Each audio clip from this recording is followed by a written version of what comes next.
তো বাংলায় যে পরিবর্তন চেয়েছিল, সেই পরিবর্তনের কিছু বিতর্ক শুরু হয়েছে। যেমন এখন একটা নতুন বিতর্ক হলো যে ৭ দিন রেড রোড বন্ধ। কী কারণে বন্ধ?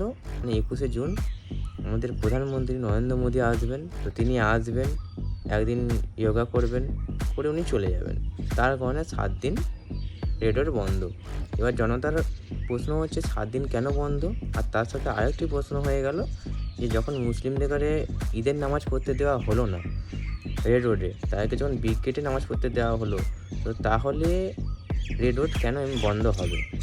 তো এইখানে আমাদের দিলীপ ঘোষ বাবু বলছেন যে ওনারা কোন হরিদাস পাল। তা বলি, আপনি কোন হরিদাস পাল? আপনি তো কোনো হরিদাস পাল নয়। ভোটে এখন জিতেছেন তাই আপনি ভাবছেন আপনি একজন হরিদাস পাল। আপনি ভোট জেতার আগে কিন্তু কী ছিলেন সেটা সবাই জানে।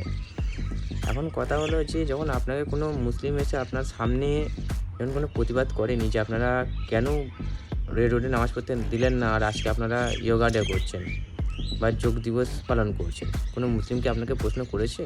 এটা জনতার প্রশ্ন। জনতার প্রশ্ন মানে হলো এখানে হিন্দুও প্রশ্ন করছে আপনাকে, একটা মুসলিমও প্রশ্ন করতে পারে আপনাকে, কারণ এখন আপনাদের সরকার। আপনাদের সরকারে আপনাদেরকেই প্রশ্ন করবে, বিরোধী দলকে প্রশ্ন করবেন না। আপনাদের যখন সরকার ছিল না তখন কিন্তু টিএমসি সরকারকেই কিন্তু প্রশ্ন করা হতো। তার আগে যখন সিপিএম ছিল তাকেই প্রশ্ন করা হতো, বিরোধী দলকে কোনোদিন প্রশ্ন করা হতো না। আর আপনারা যেখানে বিরোধী দল থাকেন সেখানে আপনারা প্রশ্ন করেন, সেই জায়গায় যখন আপনাদের যখন সরকার থাকে তখন আপনারা প্রশ্ন করতে গেলে তখন বিরোধী দলকে টেনে নিয়ে আসেন। তো এখন আপনাদেরকে, আপনি এখানে কী চাইছেন যে হিন্দু মুসলিমের একটা মানে চলে আসুক নাকি? আপনি এটা চাইছেন? আপনাকে তো কোনো মুসলিম তো আপনাকে কোনো কিছুই বলেনি যে কেন। আপনারা বলছেন জনসাধারণের কোনো রকম কোনো অসুবিধা করা যাবে না, তা আপনারাই তো অসুবিধা করছেন। রেড রোডটা বন্ধ করে কাদের অসুবিধা করছেন আপনারা? জনতারই তো অসুবিধা করছেন। তো আপনারা অসুবিধা করলে চলবে না? আপনারা হচ্ছে হরিদাস পাল। তো আজকে নয় হরিদাস পাল, যখন আপনারা থাকবেন না, সরকার যখন উল্টে যাবে, তখন আপনারা ওই বলবেন তো একই কথা। তা বলছি দাদা, ধর্মটাকে নিয়ে কমসে কম টানাটানিটা বন্ধ করুন। আপনাদের একটাই যেটা সবথেকে অভ্যাস, যেটা বাজে অভ্যাস বিজেপির, সেটা হচ্ছে ধর্মটাকে নিয়ে রাজনীতি করা। তা আপনারা এগুলোকে বন্ধ করুন। এখানে জনতার প্রশ্ন, কোনো মুসলিমের প্রশ্ন নয়। তা আপনি এইটাকে এখানে এনে টেনে নেবেন যে কোন হরিদাস পাল। অসুবিধাটা সবার, একটা হিন্দুরও অসুবিধা, একটা মুসলিমের অসুবিধা, একটা শিখরের অসুবিধা, একটা ইসাইয়ের অসুবিধা, প্রত্যেকটা জনতার অসুবিধা। আপনারা তো ভিআইপি লোক, তা আপনাদের অসুবিধা নয়। আপনি বিনা হেলমেটে গাড়ি চালাতে পারেন, কিন্তু একটা জনতা চালাতে গেলেই তাই কিন্তু ফাইন করে দেওয়া হবে। আপনি এখন সরকারের হরিদাস পাল। আর শুধু এই বাংলাটার জন্য শুধু হিন্দু বা মুসলিমের রক্ত নয়, প্রত্যেকটা লোকেরই রক্ত আছে। প্রত্যেকটা জাতি, প্রত্যেকটা ধর্মের লোকেরই এই দেশটার জন্যে রক্ত দেওয়া আছে।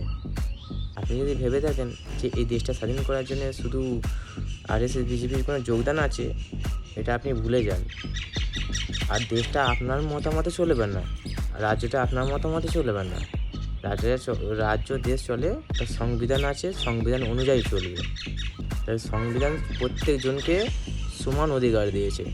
আপনার কথা মতো চলবে না, যে আপনি যা বলবেন, যা অর্ডার করবেন চলে যাবে, তা চলবে না। তার সংবিধান আছে, সংবিধান অনুযায়ী চলবে। মন্ত্রীপদ পেয়েছেন, ভালো থাকুন, আর জনতাকেও ভালো থাকতে দিন। এমন কোনো কথা বলবেন না যেখানে হিন্দু মুসলিমের কোনো অ্যাঙ্গেল এসে যায়, কারণ এটাতে আপনারা একদম একদম মাস্টার মাইন্ড আপনাদের। তাই জন্যে বারবার একটাই কথা বলবো যে বাংলার বাইরে যা হচ্ছে বাংলার ভেতরে সেটা চাইবেন না, কারণ বাংলার মানুষ এগুলো সহ্য করতে পারবে না। তাই এরকম কোনো কথা বলবেন না। আর জনতার হয়ে কাজ করতে পারলে করুন, না পারলে জনতার মাঝখানে আগুন লাগাবেন না।